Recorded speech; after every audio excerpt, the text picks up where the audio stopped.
Assalamualaikum warahmatullahi wabarakatuh. Kembali lagi dengan saya Amir Ridwan. Hari ini saya bersama dengan teman saya. Ini namanya Mas Jumardi. Beliau ini dari Makassar. Saya ingin bertanya-tanya seputar tentang uang panai, kemudian tentang pernikahan, tentang suku, tentang makanan dan sebagainya. Nama lengkapnya siapa, Mas? Kalau nama lengkap saya Jumardi. Jumardi saja. Jumardi saja, Jumardi saja. Kalau orang Jawa itu dengar kata Jumardi itu kayak orang Jawa gitu. Oh, gitu. Kalau dari sini. Nah. Dikira awalnya orang Jawa antum itu. Nah, itu orang Makassar. Orang Makassar. Tapi banyak juga yang namanya seperti itu ya. Iya banyak. Ada Soehartono. Soehartono. Ada. Oh ya, Mas Jumardi. Ini mau nanya nih Mas Jumardi. Bagi saya gitu ya. Kan kalau lihat konten itu ada beberapa di konten itu kalau orang Makassar itu kalau mau nikah itu pihak laki-laki dan perempuan ke perempuannya itu ada uang panai. Uang panai itu apa itu Mas Sumardi? Ya. Kalau kita lihat sejarahnya itu uang panai. Kalau orang Makassar bilang biasanya uang panai itu untuk perempuan. Ternyata bukan. Ya. Jadi uang panai itu untuk diberikan kepada pihak keluarga perempuan untuk dibelanjakan untuk acara. Oh gitu. Iya. Berarti uang panai itu terpisah dengan mahar. Iya, terpisah. Mahar ada sendiri Mahar juga. ada sendiri ya. Ada nggak ketentuan tertentu jumlah uang panai itu? Nah, ini yang jadi tradisi di Makassar, di Sulawesi Selatan. Uang panainya itu ya biasanya kalau suku Bugis mahal ya. Bahkan ada yang 200-an, 200 juta. 200 juta. Masya Allah. Ada 100. Paling rendah itu ya 50. Paling rendah. Itu di luar mahar ya? Mahar ada lagi ya? Mahar ada Jadi lagi. tergantung juga suku. Iya, betul. Suku dan apa lagi? Suku dan biasanya dari kehormatan, jabatan. Kalau perempuannya ini mungkin sudah S2 atau bahkan S3, sudah ada pekerjaannya yang begitu mumpuni, ya itu lebih tinggi, uang panainya biasa lebih tinggi. Oke, jadi pertimbangannya itu dari pertama suku, yang kedua dari profesi pihak perempuannya, dari mulai pendidikannya, pekerjaannya atau jabatannya. Jadi itu yang akan menilai jumlah panainya itu. Ya, oh gitu. Emang di Makassar itu ada berapa suku? Kalau di Makassar sendiri sukunya ada Bugis, sama ada juga namanya suku Makassar sendiri ya, Makassar asli ya gitulah.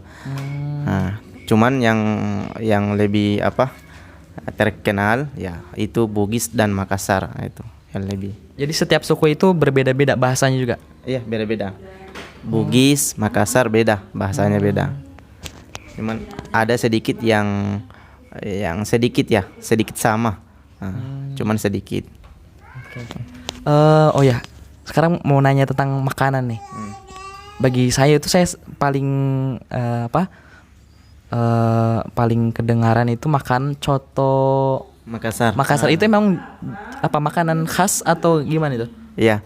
Jadi kalau di Makassar itu yang lebih terkenal, yang lebih khasnya ya coto Makassar. Coto Makassar itu asli bumbunya ya orang Makassar lah yang racik. Ya.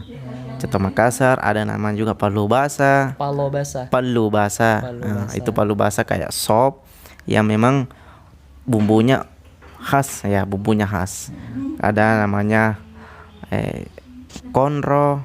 Konro itu yang tulang daging sapi yang dimasak ya dengan bumbu khas Makassar sendiri itu. Kalau rata-rata orang menikah di Makassar umur kisaran berapa? Kalau di Makassar ya tergantung bagaimana perempuannya biasanya. Biasanya kalau orang tuanya sudah melihat anaknya ini sudah pantas menikah ya maka dinikahkan. Nah, gitu kalau orang Makassar. Apalagi kalau misalkan udah dilihat pacaran, udah dilihat sering dibawa laki-laki, dibonceng sama temannya, itu biasanya dari orang tuanya ya suruh aja biasanya nikah untuk menghindari hal-hal yang akan terjadi di kemudian hari gitu. Masya Allah. Jadi teman-teman, ini jadi Mas Jumardi ini beliau dari Makassar, begitu juga dengan istrinya. ini sedang mengabdi di Pangandaran. Jadi beliau ini lulus dari Stiba Makassar, kemudian ada program mengabdi selama berapa tahun? Selama 1 atau 2 tahun. Selama 1 atau 2 tahun di Pangandaran, Jawa Barat, itu di tempat saya. Pengabdian itu beda dengan KKN atau sebelumnya ada KKN di kuliahnya? Ya, jadi gini, KKN ada juga, pengabdian ada juga. Jadi KKN itu sekitaran semester 7, kemudian setelah itu selesaikan skripsi, wisuda, setelah wisuda ada pengabdian. Ini pengabdian memang udah dari program kampus. Jadi saya belum masuk Stiba udah ditanya, siap nanti diutus 2 tahun, 1 tahun. Kalau siap, insya Allah diterima. Tapi kalau katanya belum siap, bahkan tidak siap, ya itu jadi pertimbangan untuk masuk Stiba. Oh, kalau boleh tahu jurusannya apa? Mengambil S1 ya? Iya, mengambil S1 sekarang. Kalau angkatan saya dulunya itu baru 1 jurusan, sekarang udah nambah 2 jurusan.